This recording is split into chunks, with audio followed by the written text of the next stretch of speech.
قبرستان میں رہنے والا آدمی، ایک طویل اور پر اسرار ہارر کہانی۔ شہر سے کچھ فاصلے پر ایک پرانا قبرستان واقع تھا جس کے بارے میں مشہور تھا کہ وہاں دن کے اجالے میں بھی جانا مناسب نہیں۔ رات کے وقت تو وہاں کا نام لینا بھی منع سمجھا جاتا تھا۔ اسی قبرستان کی پچھلے سمت ایک کھنڈر تھا جو برسوں سے ویران پڑا تھا۔ ایک رات ایک رکشہ ڈرائیور ندیم ایک بوڑھے آدمی کو لے کر اس قبرستان کے قریب پہنچا۔ بوڑھا خاموشی سے بولا، مجھے قبرستان کے پیچھے والے کھنڈر میں اتار دینا۔ ندیم نے حیرت سے اسے دیکھا لیکن پیسوں کے لالچ میں اسے روک نہ سکا۔ جیسے ہی وہ بوڑھا کھنڈر کے اندھیرے میں داخل ہوا، ندیم کی ریڑھ کی ہڈی میں سنسنی دوڑ گئی۔ شہر میں خوف کی لہر طاری ہو گئی۔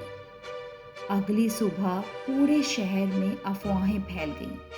قبرستان کے قریب سے چیخنے کی آوازیں آتی ہیں، کوئی آدمی رات بھر قبروں سے باتیں کرتا ہے۔ کسی نے کہا، میں نے ایک آدمی کو دیکھا ہے جو قبر کے سامنے بیٹھ کر کسی کو مخاطب کرتا ہے جیسے وہ کسی زندہ شخص سے بات کر رہا ہو۔ یہ افواہیں دن بدن بڑھتی گئیں اور ایک عجیب خوف لوگوں کے دلوں میں بیٹھ گیا۔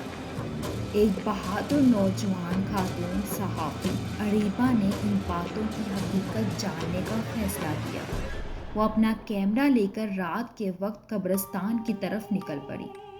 12 بجے کے قریب وہ کھنڈر کے پاس پہنچی تو دیکھا کہ ایک آدمی قبر کے سامنے بیٹھا کچھ بڑبڑا رہا تھا۔ وہ دبے قدموں قریب گئی اور ریکارڈنگ شروع کر دی۔ وہ آدمی رو رہا تھا، تم مجھے چھوڑ کر کیوں چلی گئی زلیخا؟ میں ہر رات تمہارے پاس آتا ہوں تاکہ تم اکیلی نہ رہو۔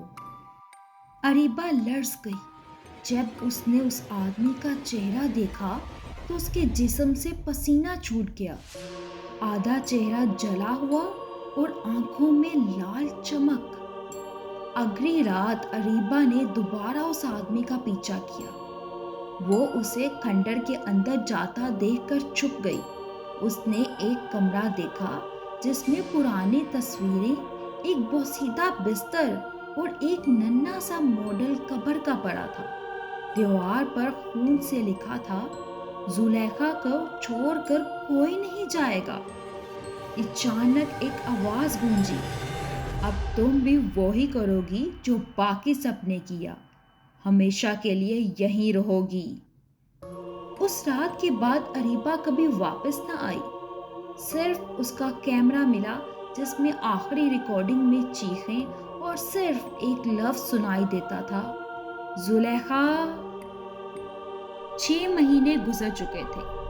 شہر نے اریبہ کو بھلا دیا لیکن ندیم ابھی بھی اس واقعے کو نہیں بھولا تھا۔ ایک دن اسے اریبہ کی ایک چھوٹی ڈائری ملی جس میں لکھا تھا، زلیخا صرف ایک عورت نہیں، وہ ایک عذاب ہے جو اس قبرستان کے کھنڈر میں بند ہے۔ ندیم نے فیصلہ کیا کہ وہ خود حقیقت جان کر رہے گا۔ رات کے 2 بج رہے تھے۔ ندیم قبرستان پہنچا اور کھنڈر کی طرف چل دیا۔ اسے ہر قدم پر محسوس ہو رہا تھا کہ کوئی اس کے ساتھ ساتھ چل رہا ہے۔ تبھی ایک مانوس آواز آئی، ندیم، مجھے بچا لو۔ یہ آواز اریبہ کی تھی۔ ندیم کھنڈر میں داخل ہوا۔ دیواروں پر خون سے زلیخا لکھا تھا۔ اچانک ایک چہرہ نظر آیا، وہی جلا ہوا آدمی، اس کی آنکھوں سے خون بہہ رہا تھا۔ اس نے کہا، میں صرف زلیخا کو واپس لانا چاہتا تھا، لیکن جو لوٹی وہ زلیخا نہیں تھی، وہ کچھ اور تھی۔ اچانک ایک عورت نمودار ہوئی۔ اس کا آدھا چہرہ جلا ہوا تھا، آنکھوں میں غصہ اور بالوں میں کیڑے۔ وہ زلیخا کی روح تھی۔ زلیخا کی روح نے ندیم کی طرف ہاتھ بڑھایا لیکن تبھی ایک اور آواز گونجی، نہیں ندیم، بھاگ جاؤ۔ یہ اریبہ کی روح تھی۔ اس نے زلیخا کو روکنے کی کوشش کی۔ زلیخا کسی کا انتظار کر رہی ہے، اگر تم رکے تو تم بھی ہمیشہ کے لیے قید ہو جاؤ گے۔ ندیم نے ہمت کی اور قبرستان سے باہر کی طرف بھاگا۔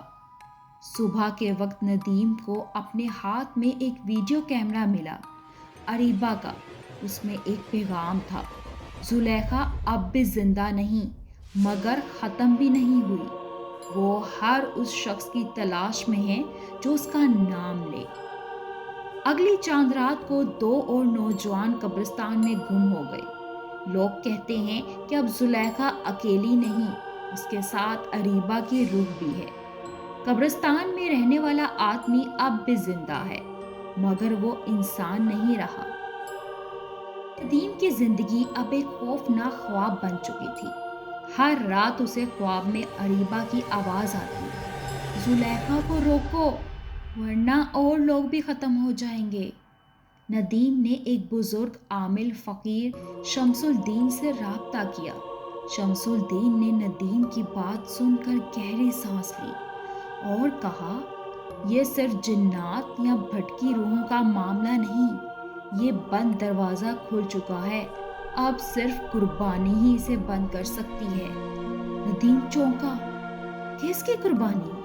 فقیر نے خاموشی سے اس کی آنکھوں میں دیکھا، جس نے دروازہ کھولا تھا یا جس نے سچ جانا۔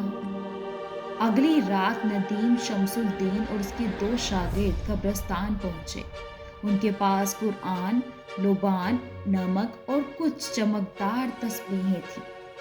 کھنڈر کی طرف قدم رکھتے ہی فضا بھاری ہو گئی، ہوائیں چلنے لگیں اور عجیب سی سرگوشیاں سنائی دینے لگیں۔ تم واپس آ گئے ہو ندیم؟ شمس الدین نے لبان جلایا اور وظیفہ پڑھنے لگا۔ دیواریں ہلنے لگیں اور کھنڈر کے درمیان زمین میں درار پڑی۔ ایک زوردار آواز کے ساتھ زلیخا کی روح نمودار ہوئی۔ اس کے پیچھے اریبہ کی روح بھی قید نظر آ رہی تھی۔ زلیخا چیخی، تم مجھ سے میری تنہائی چھیننے آئے ہو؟ شمس الدین نے اونچی آواز میں دعا پڑھنی شروع کی، لیکن زلیخا کی روح اب غصے میں تھی۔ ایک شاگرد ہوا میں اڑ کر دیوار سے جا ٹکرایا اور بے ہوش ہو گیا۔ ندیم کو اچانک ایک خواب یاد آیا، جب زلیخا نے اسے کہا تھا، تم سمجھو گے جب وقت آئے گا۔ اب وقت تھا۔ ندیم آگے بڑھا، اپنے ہاتھ پر چھری سے کٹ لگایا اور کہا، میری قربانی کافی ہے، اگر تمہیں سکون مل سکتا ہے۔ زلیخا کی روح تھم گئی، اس کی آنکھوں سے آنسو بہنے لگے۔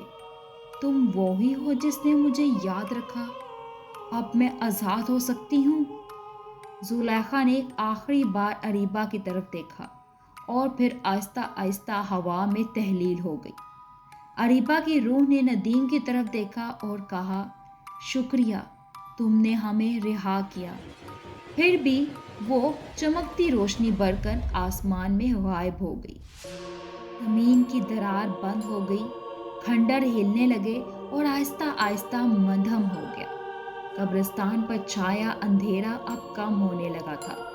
شمس الدین نے کہا، آج ایک دروازہ ہمیشہ کے لیے بند ہو گیا ہے، لیکن اگر زلیخا جیسے لوگوں کو تنہا چھوڑ دیا گیا تو دروازے پھر کھل سکتے ہیں۔ تو یہ تھی ہماری آج کی ویڈیو۔ اگر آپ کو ویڈیو اچھی لگی تو لائک اینڈ کمنٹس لازمی کیجیے گا۔ نیو ویڈیو تک ہمیں دیجیے اجازت۔ اللہ حافظ۔